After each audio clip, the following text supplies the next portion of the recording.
პარლამენტის თავმჯდომარე 30 მაისს ევროკავშირის ელჩს კიდევ ერთი წერილი გაუგზავნა. შალვა პაპუაშვილი დოკუმენტს აქვეყნებს და წერს, რომ ყურადღება გაამახვილა იმ შემაშფოთებელ მოცემულობაზე, როდესაც ევროკავშირის სახელი და დაფინანსება სიძულვილის, ძალადობისა და პროპაგანდის მიზნებისთვის გამოიყენება. რამდენიმე დღის წინ განმეორებითი წერილით მიმართე საქართველოში ევროკავშირის ელჩს პაվել ჰერჩინსკის, სადაც კიდევ ერთხელ გამახვილა ყურადღება იმ შემაშფოთებელ მოცემულობაზე, როდესაც ევროკავშირის სახელი და დაფინანსება სიძულვილის, ძალადობისა და პროპაგანდის მიზნებისთვის გამოიყენება. ევროკავშირის ელჩს საქართველოში ბატონ პაվել ჰერჩინსკის. მინდა გამოვხატო იმედგაცრუება იმის გამო, რომ საქართველოში ევროკავშირის მისიას საჯაროდ არ დაუგმია შეურაცხყოფების მიმდინარე კამპანია და აგრესიული თავდასხმები საქართველოს პარლამენტისა და მთავრობის წარმომადგენლებზე, იმ ინდივიდების მხრიდან, რომლებსაც ევროკავშირი და მისი წევრი ქვეყნები აფინანსებენ. სამწუხაროა, რომ ევროკავშირის მისიის უმოქმედობა ევროპული ღირებულებების წინააღმდეგ მოქმედი იმ პირებისა და ორგანიზაციების მიმართ, რომლებიც ევროკავშირის დაფინანსებას იღებენ, ქმნის იმგვარ გარემოს, რომელიც ნაყოფიერ ნიადაგს წარმოადგენს ზიზღის, ძალადობისა და პოლიტიკური პოლარიზაციისთვის. ღრმად იმედგამაცრუებელია, რომ საქართველოს ხელისუფლების მრავალჯერადი მოწოდების მიუხედავად, ჩემი ბოლო წერილის ჩათვლით, ევროკავშირის მისია თავს არიდებს ზიზღისა და ძალადობის გამოვლინებისგან დისტანცირებას, რომლებიც ევროკავშირის მიერ დაფინანსებული ჯგუფებისგან მომდინარეობს. როგორც ჩემს წინა წერილში აღვნიშნე, გამოცდილება გვიჩვენებს, რომ დამფინანსებლების მხრიდან მსგავსი ქცევის რეაგირების გარეშე დატოვება ამ ჯგუფებს აძლევს საშუალებას ევროკავშირის მისიის უმოქმედობა შემდგომი ძალადობრივი ქმედებებისთვის მწვანე შოქის ანთების ნიშნად მიიღო.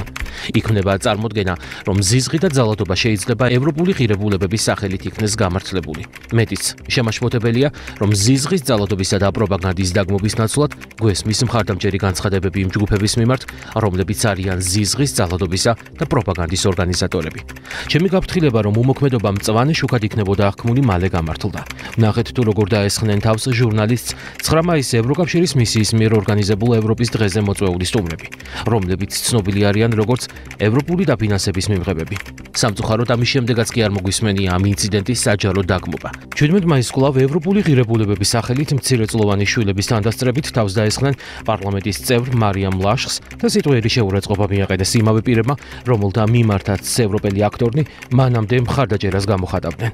22 მაისს კვლავ ევროპული ღირებულებების მოხმობით გამართლებული იქნა სიტყვიერი თავდასხმა და მუქარა პარლამენტის წევრ ირაკლი ზარქუას მიმართ, ორი პირის მხრიდან, რომლებიც ცნობილი არიან როგორც ევროპული დაფინანსების მიმღებები.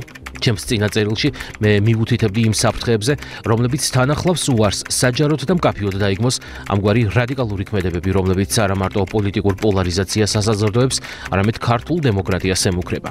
უკვე ვხედავთ, რომ მსგავსი სიჩუმით წაქეზებული ჯგუფები მიუახლოვდნენ იმ წერტილს, რომლის მიღმაც ექსტრემიზმია და საიდანაც მობრუნება შეუძლებელი იქნება. ბოლო რამდენიმე კვირის განმავლობაში ვხედავთ, რომ ევროკავშირის დაფინანსებულმა არასამთავრობო ორგანიზაციებმა თავიანთ განცხადებებსა და დოკუმენტებში დაიწყეს საქართველოს დემოკრატიულად არჩეული ხელისუფლების ლეგიტიმურობის უარყოფა და ისეთი ტერმინების დამკვიდრება, როგორიცაა არალეგიტიმური და თვითგამოცხადებული პარლამენტი და მთავრობა. ხალხის მიერ არჩეული პარლამენტის არალეგიტიმურად მოხსენიება ან დემოკრატიული ინსტიტუტების არაღიარება თავად დემოკრატიის უარყოფაა. ამ კამპანიის კოორდინირებული ხასიათი ცხადყოფს, რომ საქმე გვაქვს ლეგიტიმური მთავრობის არადემოკრატიული მეთოდებით შეცვლისათვის იდეოლოგიური საფუძვლის მომზადებასთან. ცხადია, რომ ნებისმიერი დემოკრატიული სტანდარტით ეს არა გამოხატვის თავისუფლება, არამედ ექსტრემიზმია. პასუხისმგებლიანი დონორობა წარმოადგენს არა არჩევანს, არამედ საერთაშორისო სამართლებრივ ვალდებულებას, რომელიც გარანტირებულია დახმარების ეფექტიანობაზე პარიზის დეკლარაციით. ამ ვალდებულების დარღვევა იმავდროულად წარმოადგენს წესებზე დამყარებული საერთაშორისო წესრიგის დარღვევას. ექსტრემისტული მიზნებისთვის დონორების დაფინანსების გამოყენებაზე უღარის თქმა ამ ვალდებულების მთავარი კომპონენტია. სამწუხაროდ ეს არ არის პირველი შემთხვევა, როდესაც ჩემი გაფრთხილებები არ იქნა გათვალისწინებული.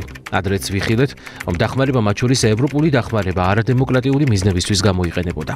აღნიშნული გვახსენებს არასამთავრობო ორგანიზაცია მოძრაობა სირცხვილიას კამპანიას სახელწოდებით მე ვისროლე, რომელიც ევროპული დემოკრატიის ფონდის მიერ ფინანსდებოდა და მოლოტოვის კოქტეილის სროლას პროტესტის ლეგიტიმურ საშუალებად წარმოაჩენდა. 2023 წელს, როდესაც პირველად საქართველოს ისტორიაში მოლოტოვის კოქტეილი გამოიყენეს, ის არ იყო სათანადოდ დაგმობილი. პირიქით, ზოგიერთმა ამ აქტის რომანტიზებას სცადა, რასაც მომდევნო წელს ხალხისა და შენობების მიმართულებით ათობით მოლოტოვის კოქტეილისა და სხვა ფეთქებადი საშუალებების გამოყენება მოჰყვა. ამ ესკალაციაში რთულია ვერ შეამჩნიო მიზეზ შედეგობრივი კავშირი. ევროკავშირის როგორც მშვიდობის პროექტის არსი მდგომარეობს არა მხოლოდ წევრ ქვეყნებს შორის ომის თავიდან არიდებაში, არამედ აგრეთვე მშვიდობიან გარემოში საზოგადოებების განვითარების შესაძლებლობების შექმნაში. ისეთ გარემოში, რომელიც თავისუფალი იქნება დეზინფორმაციის, ისტორიისა და ძალადობისგან. აღნიშნული საპირისპიროდ სიძულვილის, ძალადობისა და პროპაგანდის დაფინანსება ევროკავშირის ძირითადი ღირებულებების უარყოფას ნიშნავს. დროა საქართველოთი დაინტერესებულმა ევროკავშირის ზოგიერთმა წარმომადგენელმა მათი ქმედებები ევროპულ ღირებულებების ჩარჩოში მოაქციონ. ეს არის ის საბაზისო ტესტი, რომელიც მათი ჯერ კიდევ ჩასაბარებელი აქვთ.